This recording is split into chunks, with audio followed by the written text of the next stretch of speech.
Panorama Bíblico, Esqueleto del Antiguo y Nuevo Testamento, clase 29. Bendiciones, bienvenidos. Comenzamos el día de hoy con la clase número 29 de este estudio de Panorama Bíblico. El día de hoy vamos a retomar lo que vimos en la clase pasada, para de esta forma tratar con la última etapa del ministerio de Jesús. En la clase pasada les estuve mencionando acerca de la iglesia Santo Sepulcro y también les mencioné sobre la tumba del jardín. Y sobre esto vimos algunas fotos, así que el día de hoy me gustaría empezar retomando desde este punto. Y de esta forma vamos a continuar. Antes que nada, esta foto que ven en sus pantallas es la iglesia Santo Sepulcro. Como pueden ver ustedes en la foto, nosotros por conocimiento sabemos que Jesús fue crucificado en el monte llamado Gólgota. Y en esta foto dicen que debajo, en el subterráneo de esta iglesia, se encuentra la tumba o se encontraría la tumba de Jesús. En realidad, en esta iglesia hay como una escalera y uno puede ingresar por esa puerta. Y allí uno se encontraría en la colina sobre la cual Jesús habría de ser crucificado. El día de hoy en ese lugar hay un altar. Y en este tiempo, el día de hoy, uno puede mirar e ir hacia adentro. En otras oportunidades, en un tiempo pasado, en ese lugar habrán habido cosas relacionadas con la cruz. Pero en el tiempo del emperador romano llamado Adriano, él mandó a borrar todo rastro acerca de Jesús y mandó a construir en su lugar allí un templo dedicado al dios Júpiter y también a Venus. En el año 335 después de Cristo, Helena, la madre de Constantino, el emperador romano, mandó a hacer excavaciones en este lugar y en este lugar mandó a construir una iglesia. En el año 614 después de Cristo, con la invasión persa, esta iglesia fue derribada.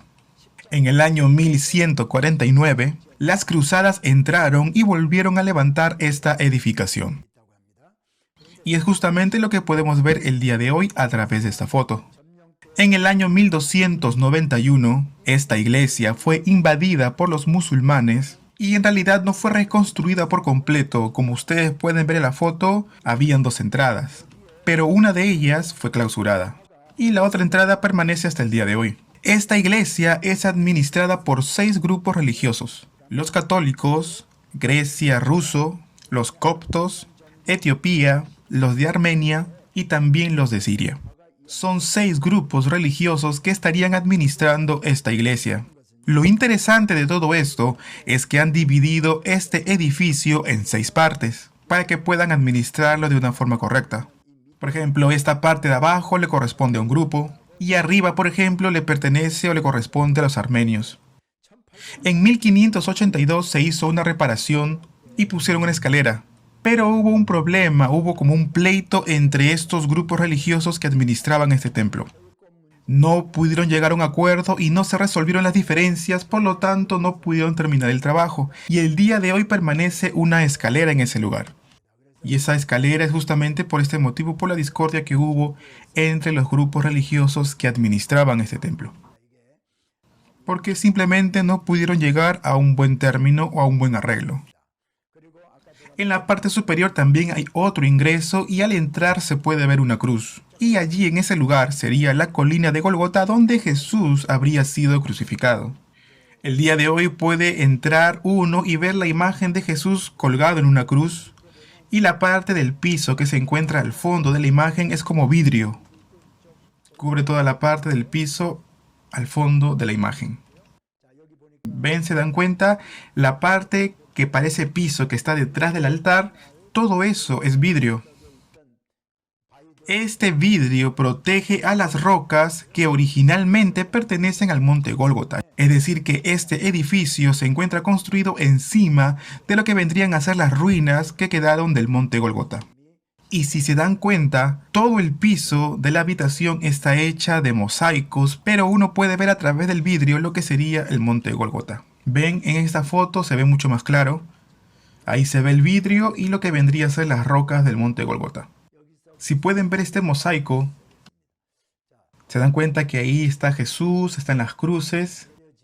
Jesús fue bajado de la cruz y luego se ve que es puesto sobre la piedra. Y esta piedra sería justamente la que pertenecería a esta imagen. Es por eso que la gente, los católicos, los ortodoxos, para ellos esta piedra es muy significativa y tiene mucha importancia. Ellos se acercan a esta piedra, la besan, la adoran, y debajo de esta iglesia vamos a encontrar un sepulcro. Y en realidad este espacio es bastante angosto, yo tuve que agacharme para poder tomar esta foto.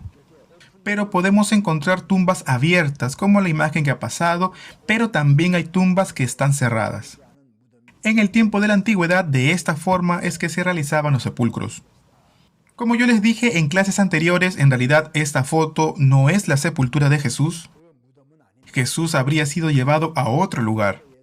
Pero cada vez que uno va, cada vez que yo he tenido la oportunidad de ir a ese lugar, hay una fila tan larga que nunca he tenido la oportunidad de poder entrar hasta ese lugar. Porque en realidad no hemos tenido el tiempo para poder esperar toda esa fila a que pueda pasar y así nosotros ingresar y tomar una foto. Y yo les digo que he ido más de 10 veces a Israel, pero nunca tuve el tiempo para poder detenerme tanto y esperar el poder conocer ese lugar. Pero bueno, esta foto que ustedes ven en su pantalla es otra sepultura. También les hablé acerca de la tumba del jardín. Charles Gordon es un general inglés que halló este lugar que es conocido como la tumba del jardín. Aquí en la foto podemos ver la entrada de este lugar. Y aquí en esta foto dicen que este lugar se parece como una calavera y en la parte superior hay como sepulturas.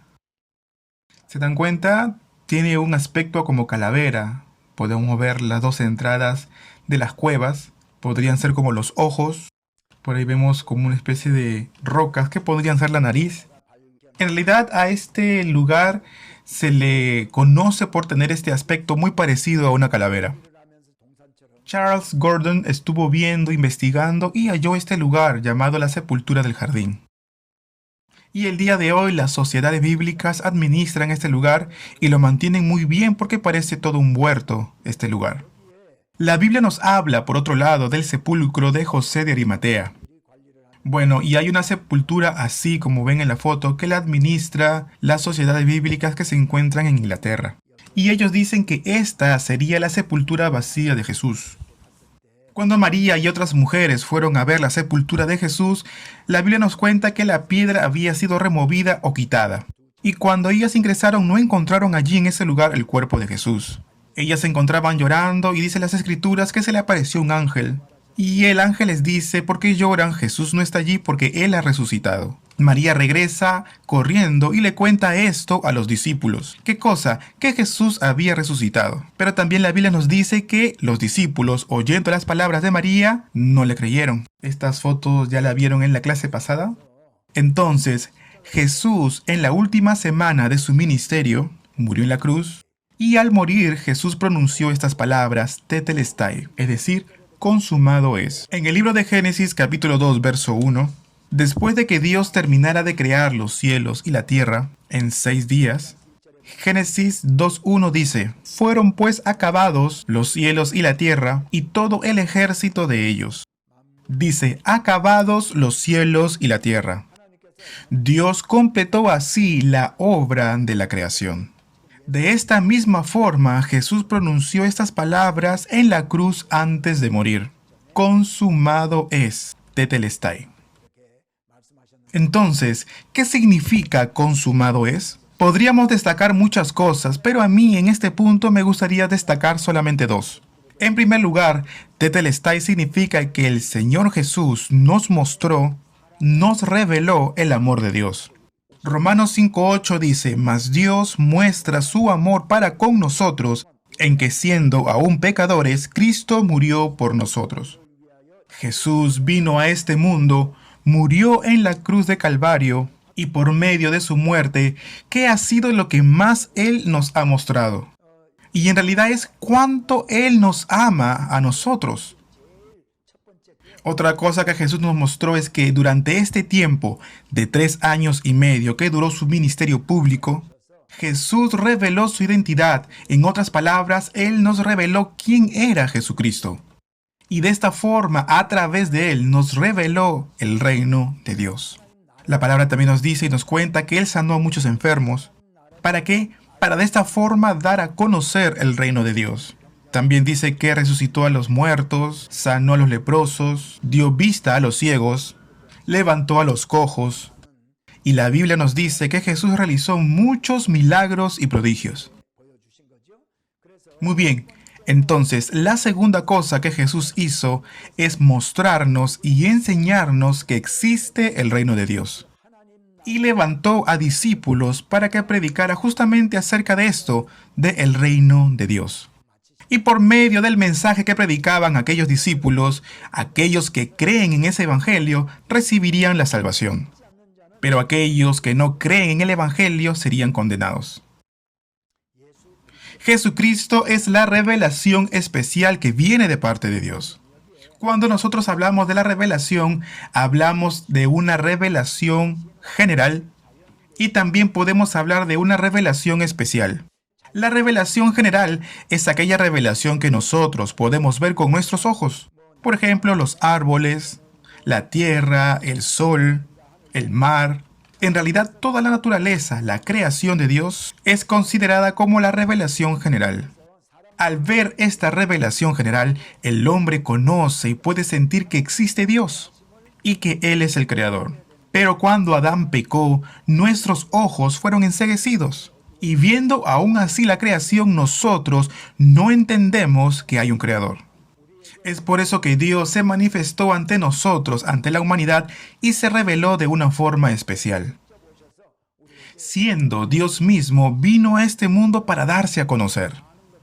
Y Jesús puso en práctica muchas cosas y de esta forma se reveló al hombre. Y de esta forma, cuando el hombre entra en esta relación y tiene este encuentro personal con Jesucristo, es que puede ver la revelación de Dios, puede ver al Dios viviente a través de Jesús. Entonces vemos de que Jesucristo es la revelación especial de Dios. Pero también, en segundo lugar, podemos ver que la Biblia es también una revelación de Dios. ¿Por qué? Porque la Biblia nos revela todo acerca de lo que es y quién es Dios. Entonces, las Escrituras y Jesucristo son la revelación especial de Dios, que de esta forma nos dan a conocer quién es Dios. Retomemos entonces, el Señor, el día sábado, se dirigió a Betania. El domingo, Él entraría al templo. El día viernes, Jesús sería crucificado. Y para esto les quiero mostrar un mapa. Pero más que un mapa, es más bien la ubicación de Jerusalén. En la época de Jesús, este era el muro de Jerusalén. Todo lo que en sus pantallas está pintado de amarillo vendría a ser la ciudad de Jerusalén. Y sería aproximadamente en la época de Jesús. El templo se encontraría en esta parte. Esto de aquí vendría a ser el templo. Esta parte de abajo donde está marcado vendría a ser el estanque de Siloé. Y para este lado afuera se encontraría la fuente de Gihón. Entonces, desde la fuente de Gihón, Ezequías hizo túneles para poder llevar el agua hasta el estanque de Siloé. Entonces, el pueblo de Israel, antes de poder ingresar, pasaban primero por el estanque de Siloé para poder efectuar el rito de purificación. De esta forma, ellos lavaban su cuerpo y luego recién ellos podían entrar al templo. Y de esta forma, ellos podrían presentar sus sacrificios. Entonces, el día sábado Jesús se encontraría en Betania. El día domingo Jesús entra al templo. Jesús cruzaría entonces el monte Olivo, que se encuentra por aquí. Betania se encontraría del otro lado del monte Olivos y de esta forma él cruzó el monte y desde Betfage Jesús se sube a un pollino y subiría hasta la ciudad de Jerusalén mientras que la gente lo recibiría diciendo Hosana, Hosana. De esta forma Jesús entra al templo, luego sale del templo, regresaría a Betania y pasaría la noche del domingo en ese lugar. El día lunes Jesús regresaría al templo y lo purifica. Purifica el templo. El día martes Jesús enseñaría entonces acerca de los tiempos finales o los últimos días en el libro de Mateo capítulo 4. Y en el monte de los olivos, Jesús enseñaría acerca de los tiempos finales o los últimos días. Esa información también se encuentra en Marcos, pero en el capítulo 16. El día miércoles, como les comenté en la clase pasada, Jesús no hizo nada notorio. Pero estando Jesús en la casa de Simón el leproso, una mujer llega con un alabastro de perfume de nardo puro y lo derrama a los pies de Jesús. Esto fue el día miércoles. Y ya el día jueves Jesús compartiría la última cena o la cena pascual con sus discípulos. En esta parte de aquí se encontraría el aposento de Marcos sobre el monte Sión. Hoy en día, cuando uno viaja a Israel, también se puede conocer este lugar. Aquí fue donde se realizó la Santa Cena. Aquí fue la última cena, lavó los pies de sus discípulos y desde este punto subió con sus discípulos, pasó por el torrente de Cedrón y llegó hasta el Getsemaní, al huerto de Getsemaní. Vemos que allí Jesús mandó a sus discípulos a orar en el huerto y de tal forma oró Jesús en aquel lugar que su sudor caía como gotas de sangre. Y allí también llegaría Judas con los soldados romanos, con los principales sacerdotes y ancianos, y de esa forma arrestan a Jesús. El mismo día jueves en la noche, Jesús sería llevado ante el tribunal de Caifás, es decir, lo llevan a la casa. Esto pasó el jueves en la noche. Y en la madrugada del día viernes es enviado Jesús al Cenedril. El Cenedril está dentro del templo que se encuentra en Jerusalén. Y allí en el concilio es sentenciado a muerte. Pero como ellos, este grupo no tenía la potestad ni el poder para ejecutar a un hombre a muerte, lo enviarían al gobernador Poncio Pilatos. A su vez, cuando llega Jesús ante él, Poncio Pilato no quería matar a Jesús. De esta forma, Pilato dice: ¿no es este Galileo? Mándenlo entonces con Herodes Antipas. Envían a Jesús con Herodes Antipas. Los soldados visten a Jesús con un manto de escarlata, ponen sobre su cabeza una corona tejida hecha de espinas, comienzan a burlarse de él, le escupen, le golpean, y de esta forma nuevamente es enviado a Jesús ante Poncio Pilatos. Todo esto sucedió ya el viernes en la mañana. Esa mañana Jesús lleva su cruz hacia dirección del monte Gólgota. Ahora bien, ¿dónde queda el monte Gólgota? Dijimos que esto que está en amarillo es la ciudad de Jerusalén y alrededor están los muros.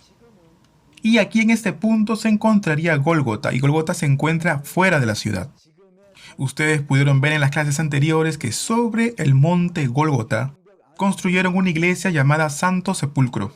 Hoy en día, la iglesia Santo Sepulcro se encuentra dentro de la ciudad. Pero estos muros habrían sido construidos tiempo después con los musulmanes. Pero en la época de Jesús, el monte Gólgota estaría ubicada fuera de la ciudad de Jerusalén. Los judíos tenían por costumbre no tener sepulcros dentro de la ciudad, sino que estarían fuera de la ciudad. Entonces sabemos que murió Jesús en la cruz y luego fue sepultado. Pero antes de morir, la palabra de Dios nos cuenta que el velo del templo habría sido rasgado por la mitad y habría sido desde arriba hacia abajo. El velo que separaba a los hombres de Dios había sido derribada como efecto de la muerte de Cristo Jesús en la cruz, por el sacrificio de propiciación que Jesús presentó delante de Dios. Y es justamente por eso que ahora nosotros podemos acercarnos confiadamente ante la presencia de Dios. Entonces, el día viernes en la mañana Jesús se dirige al Gólgota. Ahora bien, el día sábado, que es llamado el día de reposo, desde el viernes en la noche hasta el sábado en la noche, desde el viernes del atardecer hasta el sábado del atardecer, vendría a ser o se considera el día de reposo. En ese día no se trabaja, ustedes conocen esta información muy bien. Entonces, el primer día después del día de reposo vendría a ser el día domingo. En ese día María Magdalena llevaría especias al sepulcro de Jesús y encontraría el sepulcro vacío. Entonces María Magdalena les anunciaría acerca de esto, acerca de que Jesús, su maestro, habría resucitado, pero los discípulos no creen en sus palabras. Aunque Jesús les había anunciado con anterioridad en muchas ocasiones que Él iba a resucitar, ellos no se acordaron y no creyeron. Jesús, ya resucitado, se le aparece a 2 discípulos camino a Emaús. También cuando los discípulos se encontraban juntos en una casa, Jesús se aparece en medio de ellos. Pese a esto, cuando a Tomás los discípulos le comunican acerca de esto, que Jesús había resucitado, Tomás simplemente no cree. Él dice: si yo no viere en sus manos la señal de los clavos, Si metiere mi dedo en el lugar de los clavos, y metiere mi mano en su costado, yo no creeré. Jesús, habiendo entendido esto, cuando los discípulos se encontraban con Tomás, Jesús se vuelve a aparecer ante los discípulos. Y Jesús les dice, bienaventurados los que no vieron y creyeron. Amados, nosotros no hemos visto al Señor resucitado, pero nosotros creemos en Jesús y creemos que Jesús ha resucitado. Amados, las personas de este mundo nos dicen, yo voy a creer cuando tú me muestres. Pero Dios nos dice que si creemos, nosotros veremos. Si alguno de ustedes no ha recibido a Jesús como su Señor y Salvador, ahora bien, yo me imagino que todos ustedes lo han hecho. Pero si alguno de ustedes no ha recibido a Jesús como su Salvador, yo les animo a creer en este momento y a confesar delante del Señor que somos pecadores. Y decir, Señor, yo sé que soy pecador. Y sé también que tú has muerto en la cruz por mis pecados. Y de esta forma podamos recibir a Jesús como nuestro Salvador personal. Y de esta forma seremos parte del pueblo de Dios, el pueblo celestial. Entraremos a morar eternamente en el reino de los cielos. Jesús resucitó y estuvo aquí en este mundo, en esta tierra, por 40 días. Fue a un lugar llamado Tafta y salió al encuentro de los discípulos que se encontraban pescando. Y restaura a Pedro, que se encontraba en desesperación. Y luego Jesús, ante la vista de los discípulos que se encontraban en el monte de los olivos, Jesús ascendió a los cielos. Hechos 1:9 al 11 está registrado. En Marcos 16:19 también está registrado. Muy bien, vamos a buscar algunos pasajes. Hechos 1:9 al 11. Dice así, y habiendo dicho estas cosas, viéndolo ellos, fue alzado y le recibió una nube que le ocultó de sus ojos.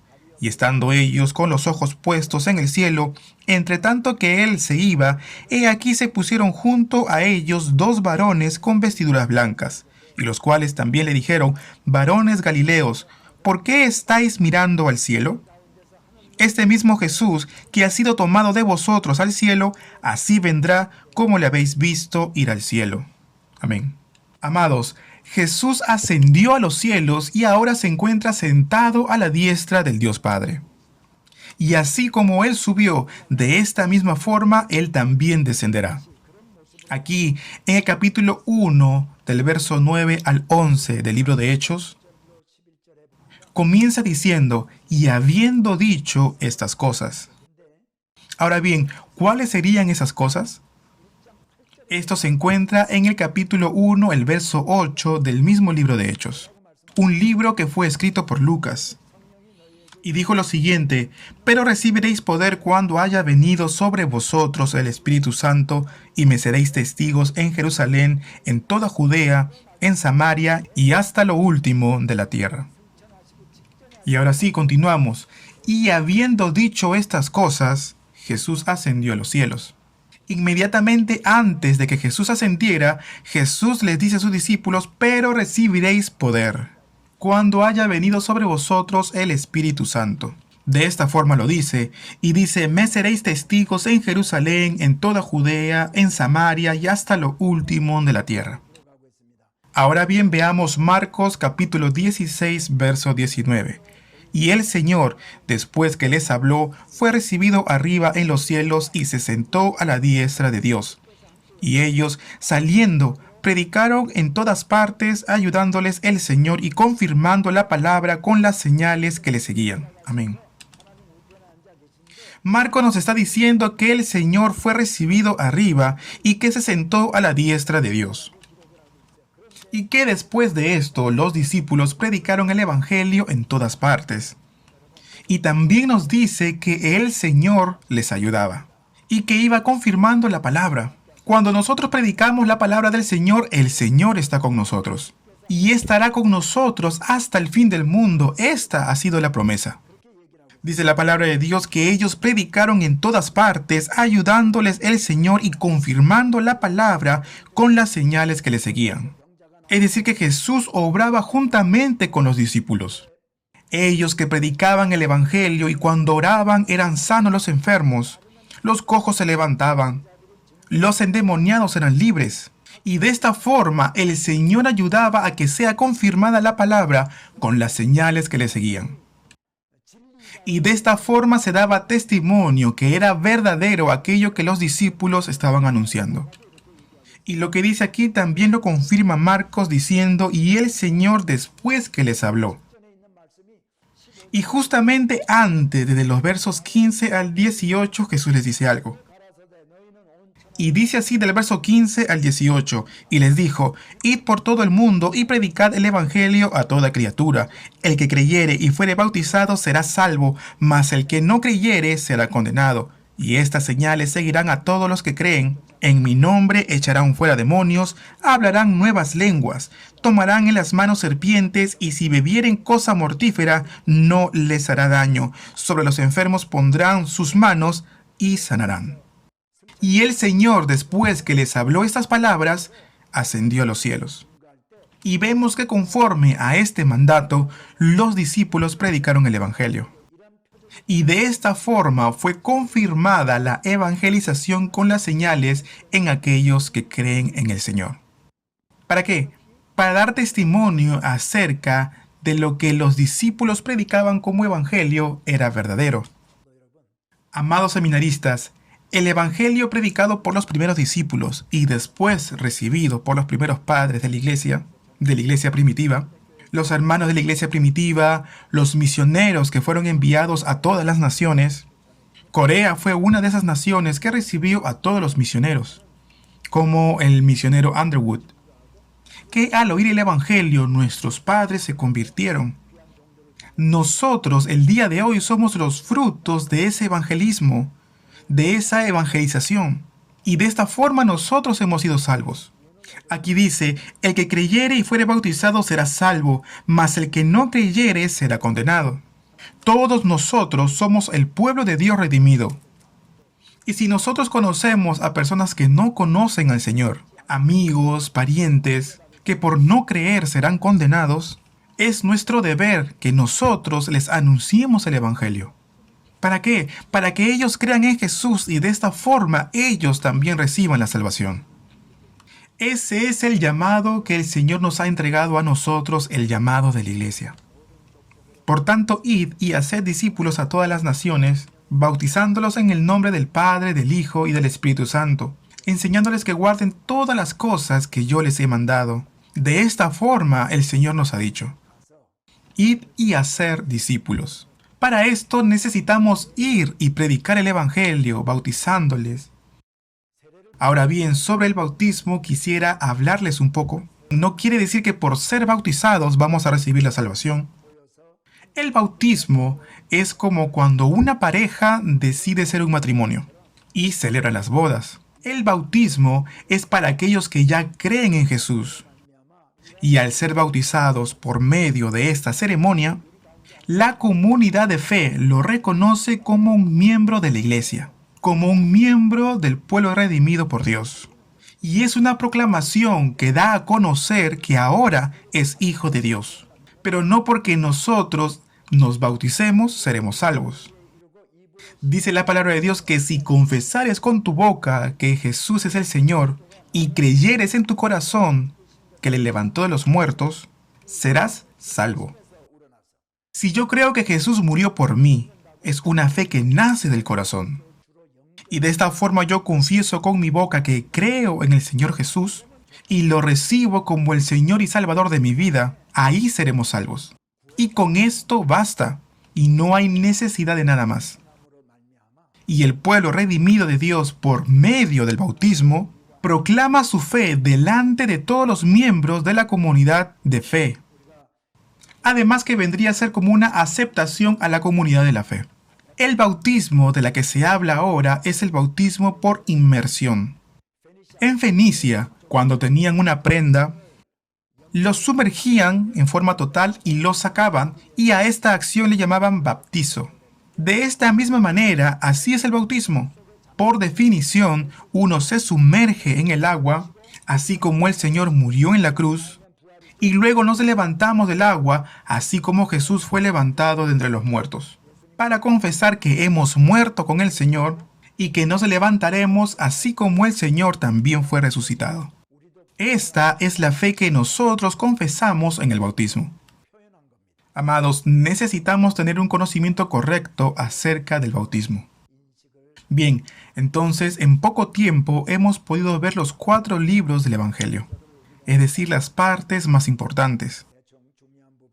Ahora bien, vamos a ver cómo los discípulos de Jesús, los apóstoles, comenzaron a predicar el Evangelio, y esto lo vamos a encontrar en el libro de los Hechos. Vamos a empezar. Entonces el título va a ser El advenimiento del Espíritu Santo y la predicación del Evangelio. Hechos capítulo 1, verso 8, pero recibiréis poder cuando haya venido sobre vosotros el Espíritu Santo, y me seréis testigos en Jerusalén, en toda Judea, en Samaria, y hasta lo último de la tierra. Ahora bien, ¿cómo se cumple este pasaje? Todo esto lo vamos a encontrar en el libro de los Hechos. Ahora bien, miren esta diapositiva que tiene como título Trasfondo político del Nuevo Testamento.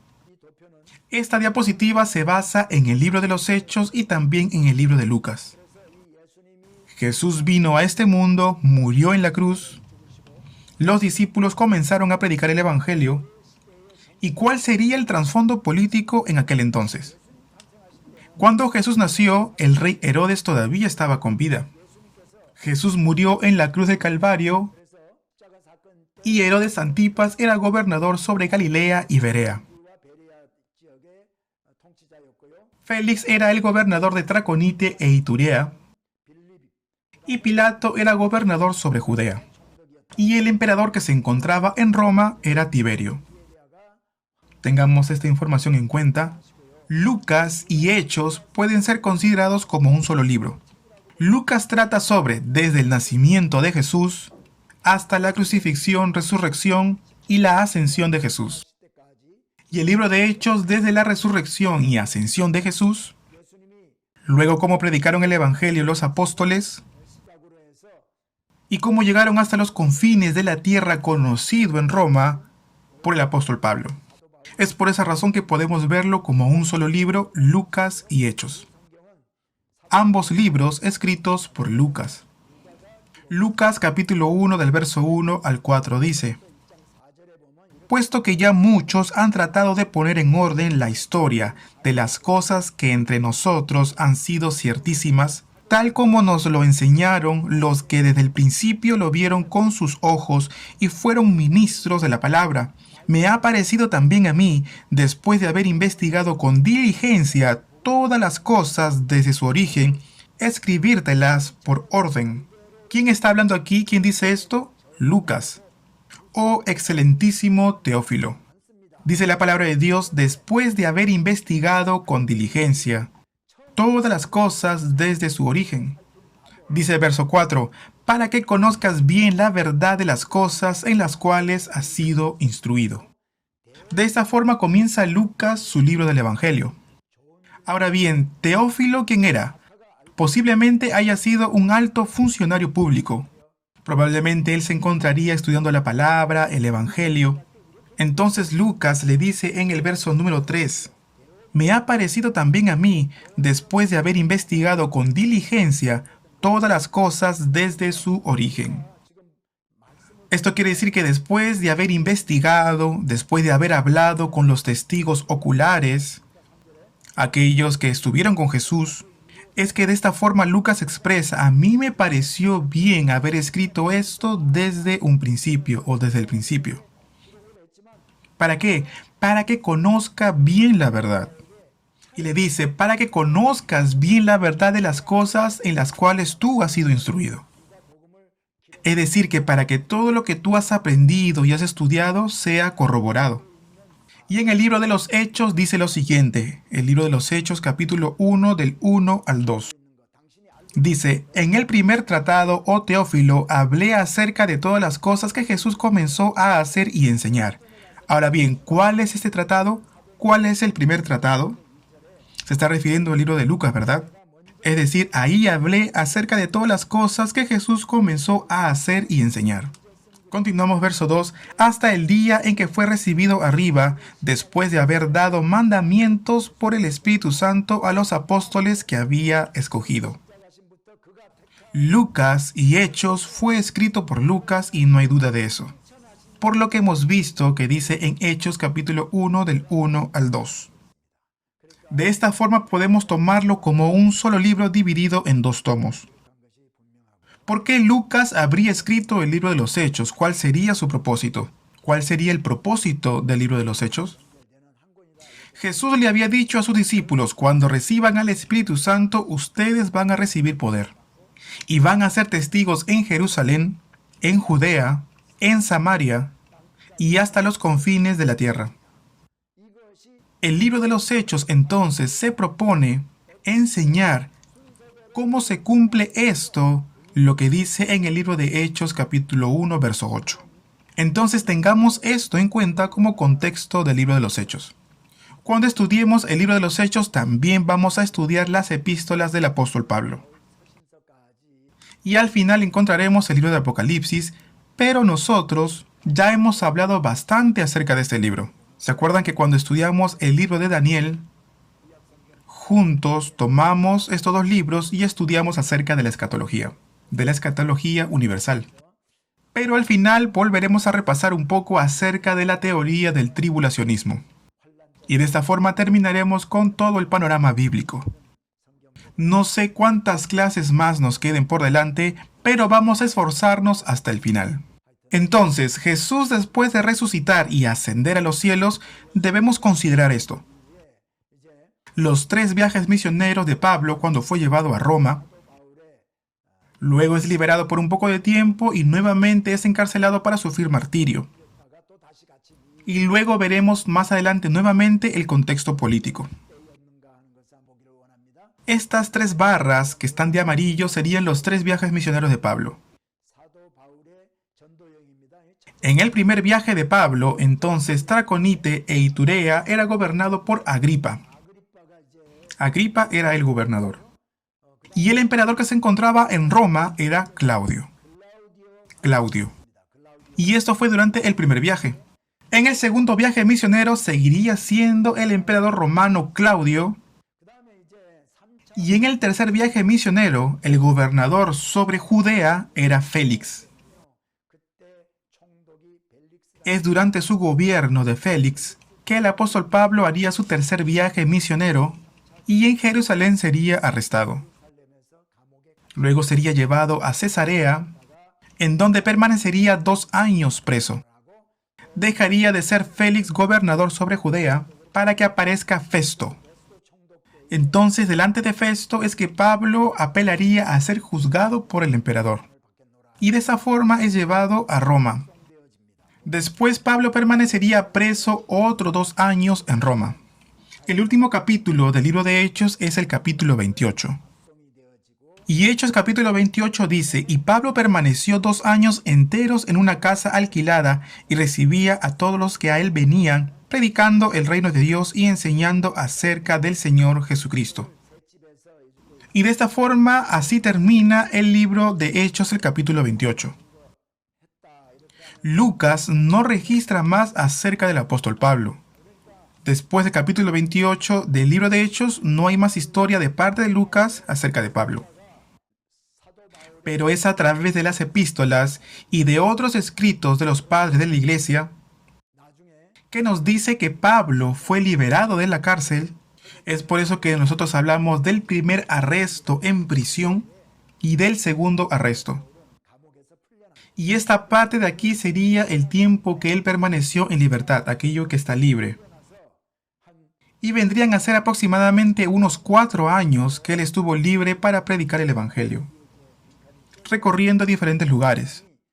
Esto lo inferimos por los escritos que yo les comenté anteriormente. Ahora bien, bajo el emperador Nerón, Pablo sería encarcelado nuevamente.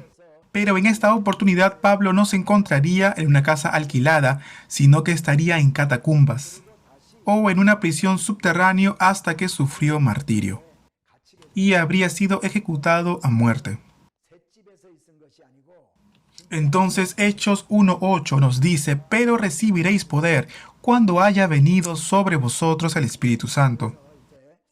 Jesús les había dicho a sus discípulos que no se fueran de Jerusalén hasta que no reciban al Espíritu Santo. 120 discípulos de Jesús estuvieron reunidos en el día del Pentecostés en el aposento de Marcos, y ellos se encontrarían orando con todas sus fuerzas en forma unánime, y de esa forma recibieron ellos al Espíritu Santo. Entonces de repente del cielo vino un estruendo como de un viento recio, que soplaba, luego se les aparecieron lenguas repartidas como de fuego, y éstas se asentaron sobre cada uno de ellos, y comenzaron a orar en lenguas. Había mucha gente ahí que hablaba su propia lengua, judíos de la diáspora, que habían sido dispersos en muchas naciones, y que para pasar el Pentecostés habían venido hasta Jerusalén. Y ellos fueron quienes vieron a los 120 discípulos orar y ser llenos por el Espíritu Santo. Y cada uno habría oído hablar a los discípulos en su propia lengua. Ahora bien, ¿de dónde habrían venido ellos? Yo les quiero mostrar aquí en el mapa, pero también lo vamos a buscar en la Biblia. Vamos a utilizar la Biblia y el mapa. Hechos 2, verso 9 al 12. Hechos 2, verso 9 al verso 12. Vamos a leer e ir viendo las ubicaciones de estos lugares. Partos, medos, elamitas y los que habitamos en Mesopotamia, en Judea, en Capadocia, en el Ponto y en Asia, en Frigia y Panfilia, y en las regiones de África más allá del Cirene, y romanos aquí residentes, tanto judíos como prosélitos. Los prosélitos son aquellos que se habían convertido al judaísmo. Todos ellos habrían llegado hasta Jerusalén y habrían visto a los discípulos ser llenos por el Espíritu Santo. Los judíos y aquellos que se habían convertido al judaísmo, cretenses y árabes, les oímos hablar en nuestras lenguas las maravillas de Dios.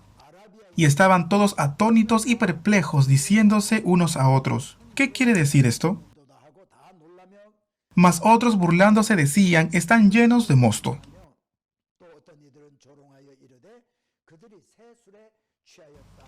Lucas describe cómo los discípulos recibieron al Espíritu Santo. Pero recibiréis poder cuando haya venido sobre vosotros el Espíritu Santo, para hablarnos cómo ellos recibieron el poder. Hechos 2 en adelante no describe cómo ellos recibieron al Espíritu Santo.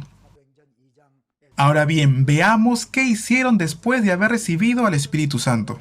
Los discípulos predicarán el Evangelio en Jerusalén, en toda Judea y en Samaria. Todo esto aparece en el libro de Hechos del capítulo 2 al capítulo 8. El día de hoy nos vamos a centrar solamente en esto, cómo los 120 discípulos de Jesús estaban juntos, unánimes, orando en el aposento de Marcos y recibieron al Espíritu Santo. Dejaremos lo que sigue, es decir, del capítulo 2 al capítulo 8, para la siguiente clase. Y de esa forma trataremos cómo el Evangelio se extendió por Judea, por Samaria y hasta los confines de la tierra, hasta las tierras gentiles. Todo esto quedará para la siguiente clase. Muchas gracias por todo el esfuerzo que han hecho para estudiar la palabra de Dios. Nos vemos en la clase número 30. En la siguiente clase. Muchas gracias.